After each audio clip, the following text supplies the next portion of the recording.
자, 이번 키워드는 확전입니다. 그러니까 뭔가 커지고 있다는 뜻일까요? 자, 이 키워드가 어떤 기사를 배경을 두고 나온 건지 확인해 보겠습니다. 화물연대 파업 얘기군요. 정부 오늘 시멘트 레미콘 업무 개시 명령 꺼낼 예정입니다. 예고가 강하게 돼 있습니다. 지금요. 오늘 국무회의를 통해서 뭔가 결정을 한다는 거죠. 어제 첫 교섭이 있었는데 결렬됐어요. 화물연대와 정부 사이의 교섭. 그리고 내일 재협상한다. 이렇게 돼 있고요. 육상 화물 운송 위기 경보 심각 단계로 격상, 최고 단계로 높인 거예요. 그러니까 굉장히 심상치 않다. 그러니까 비상이라는 겁니다. 오늘 국무회의에서 업무 개시 명령 심의 이런 가운데 뭐 어제 윤석열 대통령이 이 파업에 대해서 굉장히 이제 비판하는 그런 목소리를 좀 냈죠. 노조 불법 파업이 국민 일자리를 빼앗는다. 뭐 이렇게 이런 얘기를 좀 꺼냈습니다. 자, 첫 번째 상황이 이런데요. 자, 이와 관련해서요. 정부 쪽 그리고 화물연대 쪽 그리고 여기에 더해서 대통령실의 이야기 3명이 등장합니다. 보시죠. 당장 3년 연장하는 부분도 법안이 통과돼야 되지. 만약 그 법안이 통과 안 되면 12월 말에 그대로 일몰이 되도록 돼 있습니다. 국토부 차관은 오늘 화물연대의 입장은 대통령실에 보고하겠으나 이에 대해 국토부의 권한과 재량은 없다는 말만을 반복하다가 교섭을 마치기도 전에 자리를 떴습니다. 불법을 통해 얻을 수 있는 것은 아무것도 없다는 점을 분명히 했습니다. 형평성 있는 노동 조건 형성에 정부가 앞장서야 한다고 밝혔습니다. 정부가 그리고 화물연대 지금으로서는 뭐 서로 뭔가를 양보할 의사가 없다. 이게 좀 느껴지시죠? 굉장히 강하게 맞서고 있는 상황입니다. 이런 가운데서 언론 보도도 조금씩 결은 좀 달라요. 그리고 뭔가 바라보는 지점도 다른 것 같고요. 우선 2가지 기사 좀 소개해 드릴 텐데요. 우선 첫 번째 보시죠.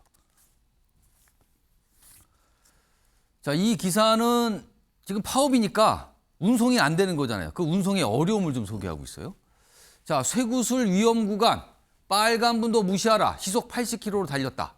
그러니까 지금 트레일러 경찰 호위를 받고 운행 중인 이 트레일러의 모습을 소개한 거예요. 지금. 빨간불로 무시하라. 그러니까 급하니까 그냥 가라. 근데 이것도 있었죠. 얼마 전에 이 화물연대 파업에 동참하지 않는 이 화물차 그리고 화물기사를 향해서 어떤 쇠구슬이 날라왔다 뭐 이런 게 있었잖아요. 근데 그 어떤 구간이 있었나 봅니다. 그쪽에서 아마 이 일이 있었나 보죠. 그래서 거긴 조심해야 된다. 근데 뭐 이런 얘기가 소개돼 있죠. 수출품을 싣고 부상신항 12km 밖 집결, 화물연대 피해 새벽에 수송작전. 근데 이 운전을 하신 기사분 번호판 찍기와 사후보복 두렵다. 그리고 화주는 아니 호송까지 받으면서 일을 해야 됩니까? 이게 뭡니까? 약간 이런 한탄. 이런 걸 소개하는 기사죠. 다음 기사 보시죠. 반면에요, 이 기사는 지금 전 파업에 참여하시는 분들 얘기를 좀 소개한 기사죠. 16시간 운전 월 1,400만 원을 벌지만 비용을 빼면 300여만 원 남습니다. 그래서 파업합니다. 뭐 이런 걸 소개하고 있죠. 여기 보시면요.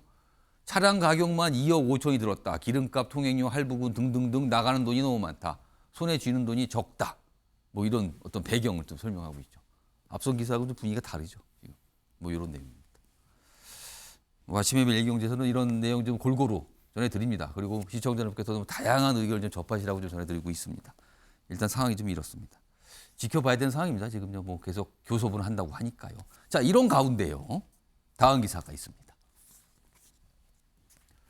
자, 불법 파업 강경 대응을 주문한 여당, 그리고 이 상황에서 노동계 노랑봉투법 지지한 야당. 일단 뭐 여야도 좀 뭐 엇갈린 입장을 내고 있죠. 여기 보면 여당은 이래요. 지금 이 섬뜩한 국가 파괴 선동이다. 그리고 야당은 허송세월 정부 협박만 들어온다. 특히 얼마 전에 이재명 대표가 요 노란 봉투법에 대해 이름을 좀 바꿔 부르자. 뭐 이런 얘기가 있었거든요. 요거를 뭐 합법, 뭐 파업 합법 이렇게 좀 보게 만드는 법. 이게 노란 봉투법이니까 이미지가 좋지 않다. 그래서 이름을 좀 바꾸자 이런 얘기를 꺼냈거든요. 일단 보겠습니다. 어떤 내용인지. 이재명 대표의 어떤 입장을 내놓은 내용입니다. 노란 봉투법에 대한 오해를 풀고 법의 취지를 명확히 하고자 합법 파업 보장법으로 부르는 것은 어떤가? 사실 이게 노동법이거든요. 노동법 개정안인데 약간 뭔가 상징성을 두기 위해서 그렇게 부른 거거든요. 과거에 어떤 일들에서. 그래서 합법 파업 보장법으로 하자. 그러자 이거에 대해서도 이 국민의힘에서는 불법 파업 조장 아닙니까? 이러면서 또 반발을 하고 있죠. 그럼 노란 봉투법이 뭔지를 좀 알아야 되죠. 다음 보겠습니다. 노란 봉투법은 노조 개정안인데 여러 가지 내용을 담고 있는데 정치권에서 이슈가 되는 부분은 이거예요. 불법 파업이라도 폭력 파괴 행위가 없다면 손해배상 청구 금지. 그러니까 요거는 이제 이 하청 근로자분들, 하청 노동자분들과 관련돼 있다 그래요. 그리고 폭력이 있더라도 개인에게 청구 금지. 그러니까 노조원 개인에게 청구하거나 노조 지도부에게 청구할 수 없게. 요건데 좀 요걸 좀 민주당은 강하게 얘기하고 있는데 이게 노란 봉투법이에요. 근데 이거를 보니까 오해를 살 수 있다. 그래서 뭐 합법 파업 보장법으로 바꾸자. 뭐 부르는 명칭을 이렇게 돼 있습니다. 자, 그런데요. 이 사항을 두고요. 여야 지도부도 역시 맞서고 있습니다. 들어보시죠. 어떤 이름을 갖다가 붙여도 노란봉투법은 불법 파업 조장법이고 위헌적이며 노조 방탄법의 다름 아니다. 전 재산을 묶여가지고 죽을 때까지 그 굴레에서 벗어날 수 없게 만드는 이 가혹한 손배 가압류 남용이 사실상 노동자들의 노동 3권을 무력화하고 있습니다. 자, 윤수석 전 대변인. 이름을 바꿔 부르자. 어떻게 판단하십니까? 이거는 완벽한 상징 조작이고 언어 도단이라고 봅니다. 합법 파업 보장법? 합법이라는 파업은 합법인 파업은 당연히 보장되는 거예요. 그러면은 불법 파업은 보장되면 안 되겠죠. 근데 지금 이 설명돼 있다시피 노란봉투법 예. 이 내용 중에는 불법적인 행위로 인해서 발생한 예. 기업의 손실에 대해서는 손해배상하지 못하게 하는 거예요.